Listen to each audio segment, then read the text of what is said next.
31페이지 작가 및 독자 맥락이 있는데요. 지금 7강하고 8강은요. 문학작품의 감상의 관점과 관련된 거예요. 근데 이제 여러분들이 알 때는 자, 선생님 문학작품의 감상.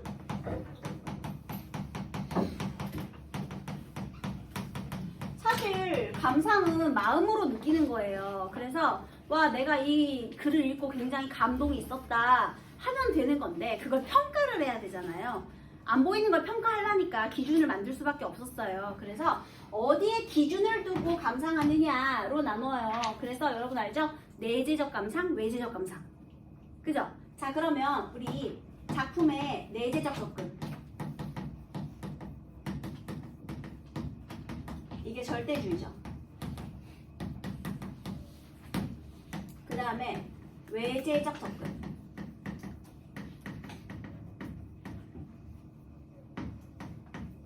얘는 세 가지가 있죠. 내재적 접근이라는 건 작품 감상의 기준을 작품 안에 두는 거거든요. 자, 그럼 만약에 시야. 그러면 기준을 어디에 두는 거야? 시. 자, 일단 시에서 말하는 사람 뭐야? 화자.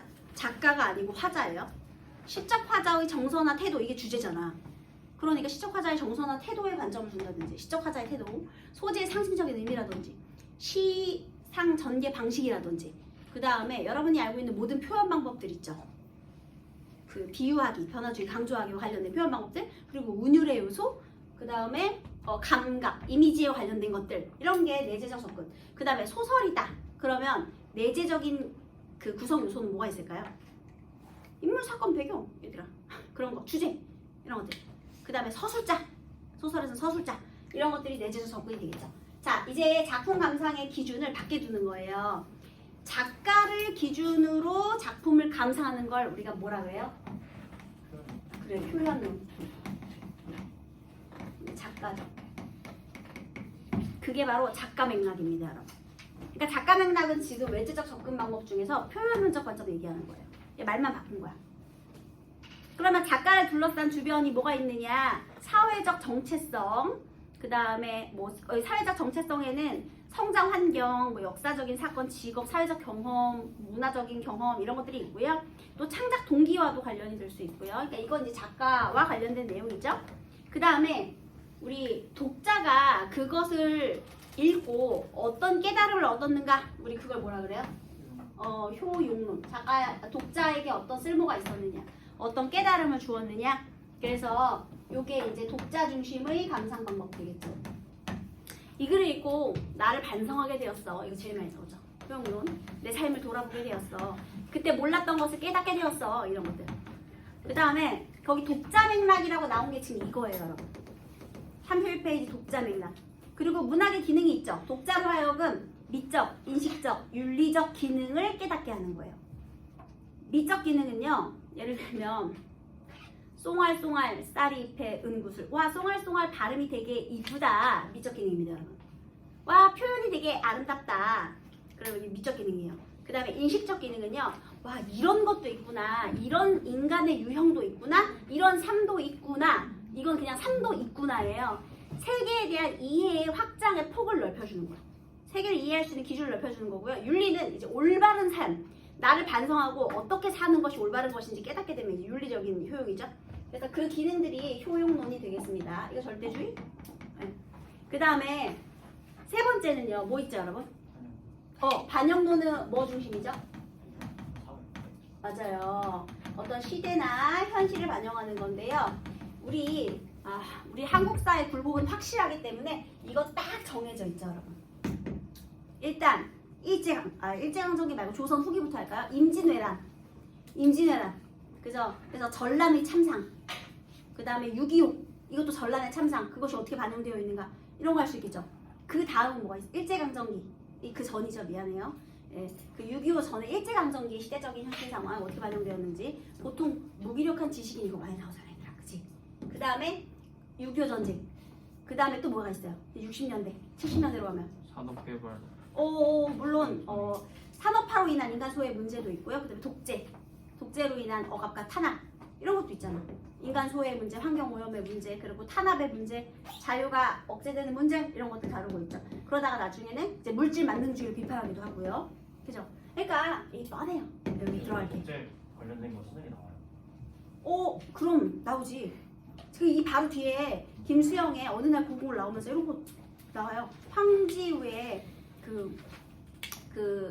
뭐니 그 있잖아요. 황지우 시인의 시도 나오고요. 뭐 이성비 벼도 나오고요. 다 나옵니다. 나와요. 네, 그 다음에 소설, 특히 소설도 많이 나와요. 예, 그 당시의 시대상, 야 영화로도 서울의 범주 나왔는데요. 이름이 전두광이지 뭘 그 전두환이 누가 모르냐? 네, 다 아는데 뭘? 건으로 쓰고. 그러니까 그거 뭐 다 아는데 다 요즘 다 나와요. 그리고 심지어 이제는 다 풀려가지고 사회주의 문학도 나오잖아. 다 나와요, 여러분. 다 나옵니다. 근데 물론 사회주의 문학에서 사상성이 강한 건 당연히 안 나오지. 그렇지만 우리 사회주의 문학이 이제 현실에 대한 참여를 독려했다 이런 건 이제 나오죠. 그래서 다 나옵니다. 다 나와요.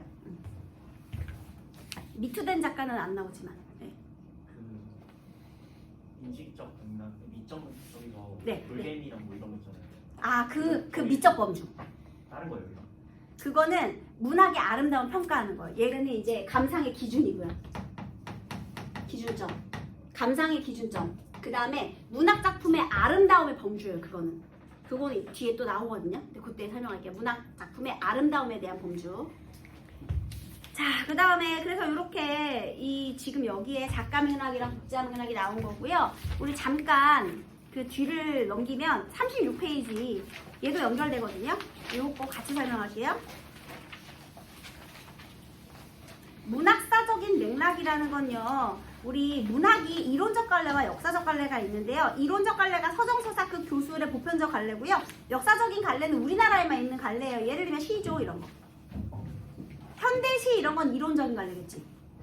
근데 시조, 향가 이거는 역사적 갈래. 그래서 역사적 갈래는 그냥 시조, 향가, 고려가요. 이렇게 생각하시면 되겠습니다. 우리 문학에만 있는 갈래예요. 됐죠? 자, 그 다음에 상호 텍스트적 맥락이 있더라. 상호 텍스트적 맥락은 뭐냐? 얘는 다른 작품과 연계하라는 거예요. 그러면 주제를 비교하든지 아니면 소재를 비교하든지 하면 되겠죠? 자, 그 다음에 또 넘어가서요. 41페이지. 자, 여기에 사회문화적 맥락이 나왔네요. 그게 뭐예요? 이거지 뭐야? 반영. 시대나 현실이 어떻게 반영되었는지 사실 이거 되게 많이 나오지 얘들아. 그치? 이거 되게 자주 나오잖아요. 그래서 이거 봐라. 그 다음에 역사적인 맥락도 마찬가지. 얘랑 비슷해요. 우리 한국만의 역사. 그러니까 예를 들면 일제강점기 6.25 이런 것들 있잖아. 이거 우리나라에만 있는 거잖아. 그런 것들이 어떻게 반영되었는가를 평가해보자 이런 거죠. 그래서 지금 이 9강까지는요. 작품 감상의 기준과 관련해서 이렇게 쭉쭉쭉 이론을 설명해 주는 거예요. 별건 없습니다, 여러분. 자, 그래서 실전. 먼저 황순원의 고개사를 공부해 봅시다. 고개사가 뭐 하는 사람이에요?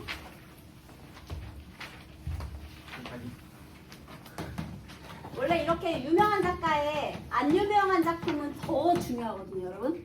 작가는 유명한데 작품이 안 유명하다? 그러면 얘는 일단 별이 한 3-5개는 돼요. 자, 황순원의 고개사.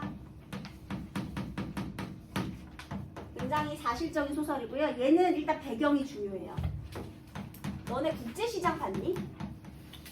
당연히 봤죠. 오, 당연히 봤어요. 선생님 안 봤는데. 영화 볼 시간이 없었어요. 근데 국제시장의 배경이 뭐예요, 여러분? 그 흥남철수. 그러니까 배경이 뭐냐면은 그 이산 가족 그거 아니에요? 그쵸? 얘도 똑같아. MBC KBS 뭐 그 이산 가족 문제잖아요. 얘도 분단과 관련이 있어요. 분단이랑 관련이 있다는 건 전쟁 직후 피라미드의 문제를 다루고 있다는 거거든요. 그래서 배경이요. 1950년대 예, 이제 피란길이 되고요. 그 다음에 6.25 직후예요. 이게 51년 전이에요. 진짜 전쟁 바로 직후에 대구와 부산. 전국의 피란민들이 부산에 엄청나게 많았대잖아. 그래서 얘가 피란민의 문제를 다루고 있기 때문에 굉장히 사실적입니다. 주제가 간단하니까 선생님 주제를 그냥 먼저 얘기할게요. 주제는요. 피란민의 고통과 서름이에요. 근데 일단 시점은 1인칭 주의고인데요. 특징이 있어요. 혹시 여기 본문을 읽어보셨는지 모르겠는데 여기 주인공 이름이 뭐게요? 이거 황순원이라고. 오! 작가 이름이 뭐야? 황순원. 근데 주인공 이름도 황순원이네. 자전적 소설입니다. 본인 이름. 주인공 황순원. 황순원이니까 형의 작가. 그래서 얘는 자전적. 그래서 애들이 또 자전적 소설이라고 뭐 이런 거 많이 물어봐요. 그러니까 어디까지 진짜예요? 전혀 의미가 없습니다. 그냥 소설은 소설로 받아들이면 돼요. 어디까지가 진짜고 가짜인지는 중요하지 않고 그냥 본인의 경험 바탕으로 했겠구나 이렇게만 판단하시면 되겠습니다. 그 다음에 여기에요. 데빌이는 인물이 등장하거든요. 내가 피란을 가면 어딘가에 얹혀 살아야겠지. 그러면은 그 얹혀 사는 집은 좀 유복한 집이어야 되겠네. 그쵸? 그래서 집주인과 우리 이 황순원 가족들 간에 극명한 대비가 있어요. 그래서 인물의 대비를 통한 주제의 강조. 근데 당대에 막 얘가 이제 고통과 서름이다 그러면 그 주인들 인심이 어떨 것 같아? 감동이 아니야. 고통과 서름이야. 엄청 각박하고 매몰차겠지? 아주 쓰레기가. 네, 그래서 그런 인물들이 나올 거예요. 그래서 그 인물의 대비를 통해서 우리 아주 가난한 우리 가족과 그 다음에 유복하지만 아주 각박한 인심을 가진 이 집주인들과의 그런 갈등 관계를 통해서 이 피난민의 서름이라는 것이 강조가 되고요. 그 다음에 지금 전쟁 후잖아요. 그런데 보통 전쟁 후에는요. 전쟁의 참상을 굉장히 자세하게 묘사하는 것들이 있거든요. 근데 전쟁의 참상을 직접적으로 묘사하는 게 아니에요. 그러니까 뭐 폐허가 된 마을 막 이런 그런 석가래가 무너지고 뭐 거미줄이 치고 이런 묘사가 아니라 전쟁의 참상을 참상이라고 썼어요. 직접 묘사를 하지 않아요.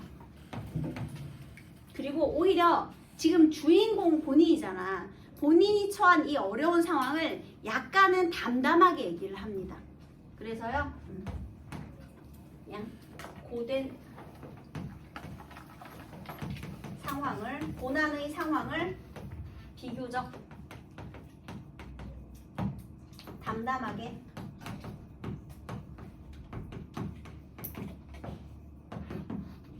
제시하고 있다.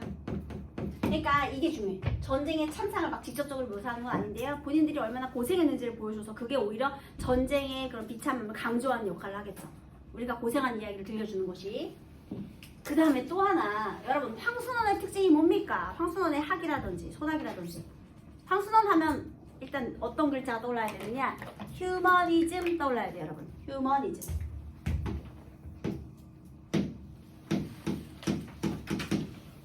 황순원은 휴머니즘이 드러난 작가거든요. 그럼 결국 고통과 서름이 있지만 여기 지금 본문은 생략되어 있는데 뒤에 결말 부분이 생략되어 있는데 만약에 고개사가 나오면 결말이 나올 것 같거든요.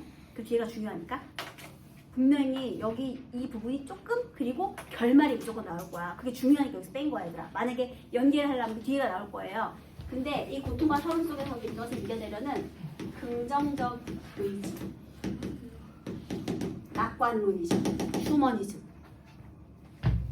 황순원 특징이야. 비극적인 거 싫어해. 그래서 이렇게 긍정적으로 바라보. 너무 힘들고 고되지만 그걸 긍정적으로 바라보려는 낙관론적 태도가 드러난다. 이게 특징입니다. 우리가 황순원 고계단이라고 표현이 되어 있는데요. 그들이 어떤 생활을 했는지 한번 보도록 합시다. 자, 지금 6.25 직후예요. 피란민 가족.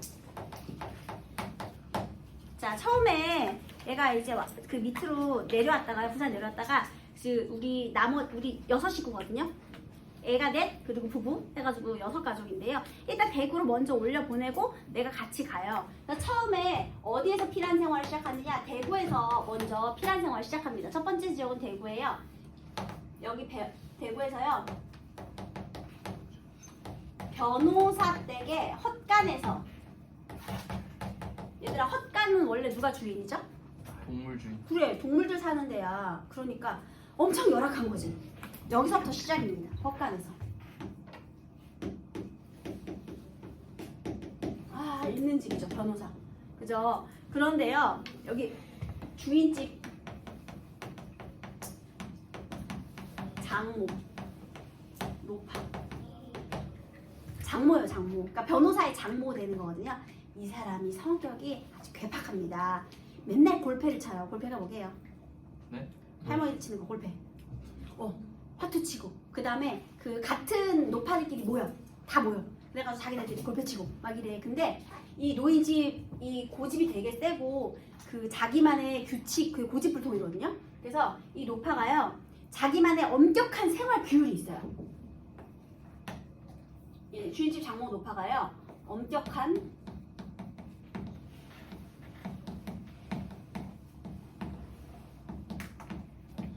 생활 규율을 제시해요.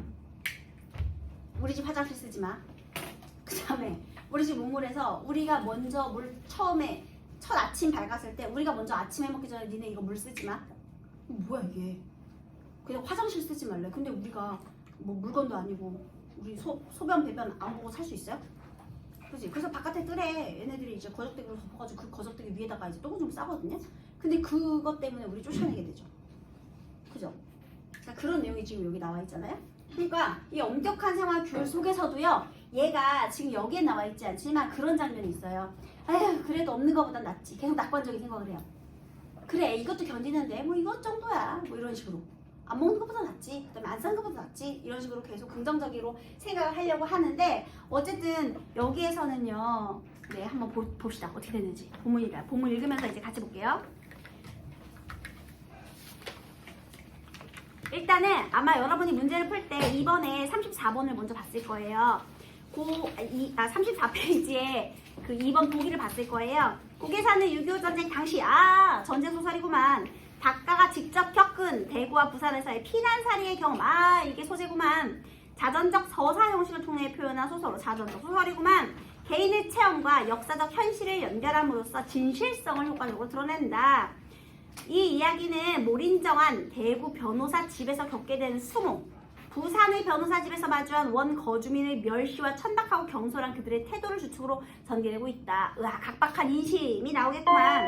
작가는 전쟁의 잔혹성과 폭력성, 좌절감을 직접적으로 묘사하지 않는 대신 전쟁과 같은 상황이 개인의 윤리와 사람 사이의 정을 얼마나 피폐하게 만드는지, 피난 생활을 하는 한 가족의 일상이 얼마나 처절한지를 형상화하고 있다. 피난 생활의 고통을 얘기하는구나. 이렇게 정보를 받죠. 그 다음 3번에도 보기에 조금 정보가 있죠. 소설 읽고 난 다음 제목은 왜 고개사인가를 생각해보다가 고개를 찾아보았다. 그래서 제주넘기의 연예 또는 아슬아슬할 정도로 위태로운 동작. 고개사 제목 벌써 우리 어떤 뜻인지 알겠죠? 왜 고개사예요? 인생이 아슬아슬했어. 피란민의 위태로운 절망적인 삶을 빗댄 표현이 되겠죠. 그렇죠? 아슬아슬한 삶. 거의 다 이제 우리 그 정보를 많이 얻었어요. 잠깐 쉬었다 하겠습니다.